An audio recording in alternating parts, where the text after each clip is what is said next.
gündüz size söz verdiğim için yine kalktım. Buralara geldim. Han Nehri'nin üstündeyiz. Tam video çekeceğiz ya. Köprünün ışıkları söndü arkadaşlar. Köprünün ışıkları söndü. Normalde kırmızı beyaz yanıyordu. 1 dakika önce. Köprünün üstündeyim. Mikrofonum olmadığı için biraz böyle kameraya yakın konuşuyorum. Köprüden görülebiliyor sanırım. Karşıda sarı bir köprü var. O yürüyüş ve bisiklet için araç trafiğine kapalı. Daha sonra Dragonlu bir köprü görmüştük. Sonrasında bir köprü daha geliyor. Buraları kırmızı ışık tekrar gelmeye başladı gördüğünüz gibi. Yine karşıda bir dönme dolap var. Onun da ışığını kapattılar. Yani biz video çekeceğiz. Herhalde onun için böyle oluyor. Şu yürüyüş yolunda kısacık bir tur yapalım sizinle. Ve isterseniz biraz deniz kenarına doğru oradaki çarşı ve kafeleri görün. Biraz da sahil kenarından çekeriz. Yarın sabah sahilde bir yürüyüş yapacağız. Danang sahilini göreceğiz.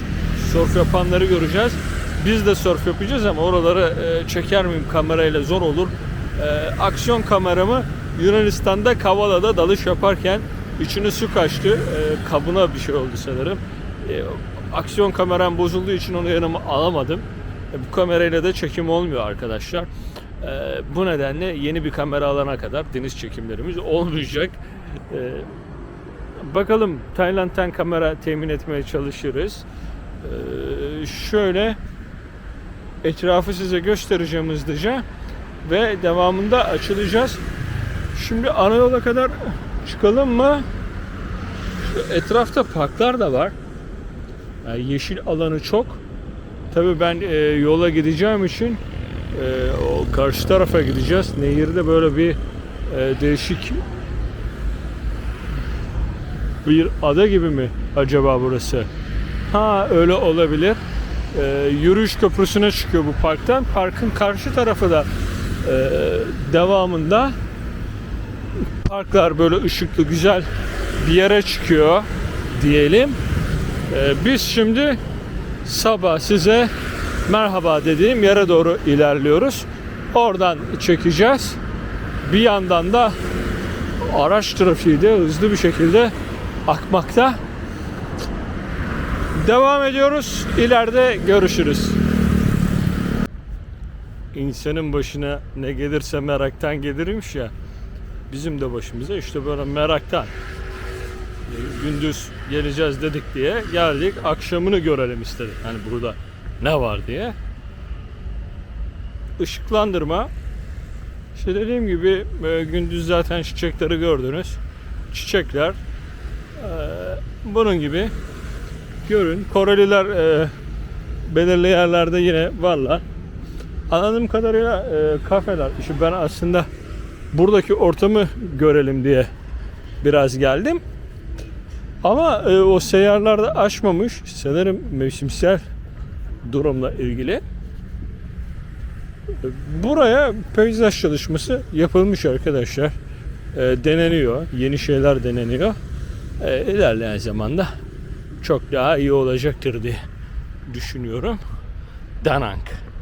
Hakikaten bir bence dönüşüme girmiş buralar. Öyle gözüküyor.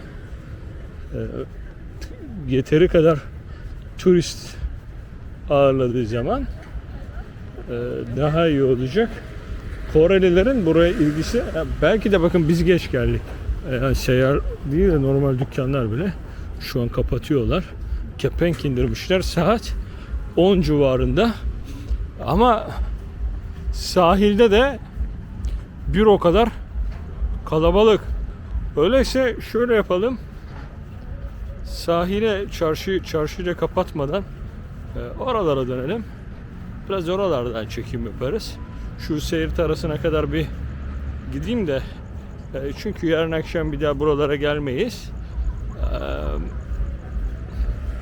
Buraya bir daha ertesi günde yürüyüş yaparım. Çünkü yarın deniz kenarı aktivitem olacak. Biraz dinlenmem, kafayı dinlemem gerekiyor. Çok ülke yine yaptık. Ne oldu? Sri Lanka Sri Lanka'da iyi yorulduk, iyi gezdik. Singapur zaten kendi muhitimiz olduğu için yorulmadık. Eğlenceli geçti Singapur, Malezya. İkisi komşu olduğu için ikisi de bizim muhitimiz sayılır. Oralarda yorulmadık. Biraz arkadaş, dost, mahalle muhabbeti gibi oldu. Onun dışında burada biraz yoruluyoruz. Çünkü coğrafi olarak alışık olduğumuz bir coğrafya olsa bile bakın Koreliler buraya gelmişler arkadaşlar. Varlar. Turist olarak da ağırlıklı Koreli.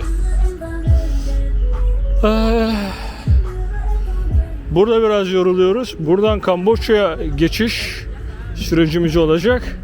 Tayland'da da zaten çok fazla daha önce bulunduğumuz için Tayland bizim için yorucu bir süreç olmasa da oradan oraya gitmek bizim açımızdan yorucu olacağından artık çok böyle bir şey yapmak istemiyoruz. Bakın az önceki köprüyü şöyle size göstereyim. Tabii oradan buraya yürüdük mü? Yürüdük. Arkadaşlar yürüdük. Şöyle ben ufaktan bir zoom yapayım. Evet. O köprüyü böyle yürüdük. Şöyle seyir terasına doğru. Hadi gidelim. Çarşıyı bugün çekmeyelim. Yarın akşam çekelim. Çünkü video sanırım hem uzun olacak hem de alakasız olacak. Burayı Han Nehri kenarını tanıtalım dedik. Pek bir hareket yok. İstediğimiz etkiyi yakalayamadık. Benim anlamadığım işte Koreliler niçin burayı bu kadar çok seviyorlar? Bunun bir açıklaması olabilir. Bunun açıklaması arkadaşlar fiyatlar çok cazip. Kore'nin alım gücü çok yüksek. Bu nedenle Koreliler burayı seviyor olabilir. Bakın ilerisi daha hareketli. Seyir terasını buradan geçiyorum. İleriye bir gidelim. Hadi buralara kadar gelmişken oraları da görelim. O istediğim hareketi burada bulamadım. Şöyle ki Koreliler oralarda küçük dükkanların önünde, seyyarların önünde oturmuşlar, takılıyorlar. Böyle bir durum hakim. Ben ışık görünce tabi gece burası hareketli olur diye düşündüm. Etrafı böylece görmüş oldum. Biraz verimsiz bir video oldu gibi ama benim de yapabileceğim bir şey yok. Elimizde ne varsa onu çekiyoruz. Sahil şu an çok hareketli, onu biliyorum. Ama sahili dediğim gibi yarın sabah bir yürüyüş yapacağız. Bir de gece yapacağız. Onu da o şekilde görmüş olacaksınız diyelim. Bak başka bir şey göstereceğim. Fareyi görün. Gördünüz mü? Beni görünce kaçtı. Büyük bir fareydi. Vietnam'da fare var arkadaşlar. Geziyorlar. Yok diyemem. Buralar biraz daha kahve falan, böyle soğuk kahve gibi şeyler daha hareketli olmaya başladı. O iki köprü arasındaki fark böyle. Buraları çekseymişiz daha iyiymiş. Biraz da erken mi gelmemiz gerekiyor anlamadım. İşte birçok yer kapalı. Kapalı olunca çok da iyi bir video olmadı.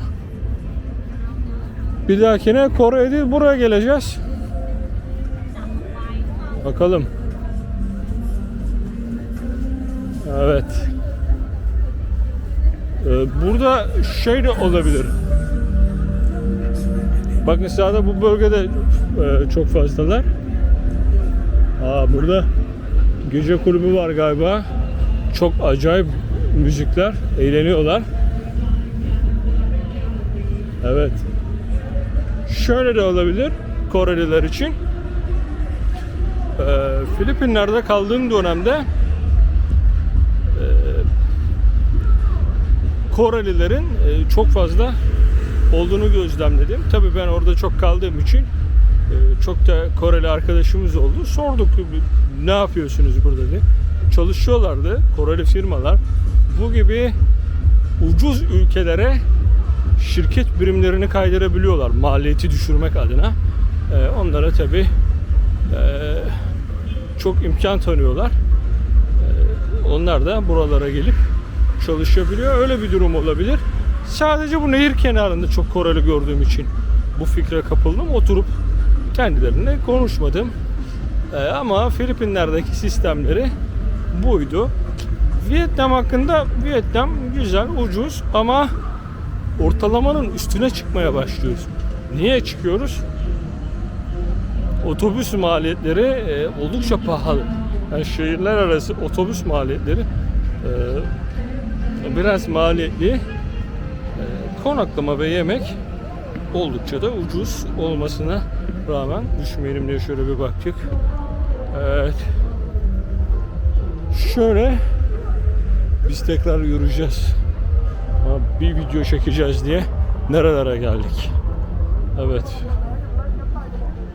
Böyle buradan da hoşça kalın diyelim ki bu işler bitsin. Bu işler bitsin. Pek verimli video olmadı. Ama Han Nehri'ni ve Da Nang'ın bu güzel nehrini de birlikte görmüş olduk. Buralar bak daha hareketli gibi duruyor ama o hareketi artık biz o girişte size gösteremedik. Yapacak bir şey yok. Buradan veda edelim. Bu video uzadı. Video uzadı. Yani hareket dediğim şöyle kafeler var. Geliyorlar Koreliler burada. Bakayım, evet, hepsi yine Koreli'ye benziyor. Vietnam videosu diye Koreli diye geçirdik gitti videoyu. Gündüz görmüştük. Dragon'a benzeyen bir köprüydü bu. Böyle güzel. İleride bir köprüleri daha var.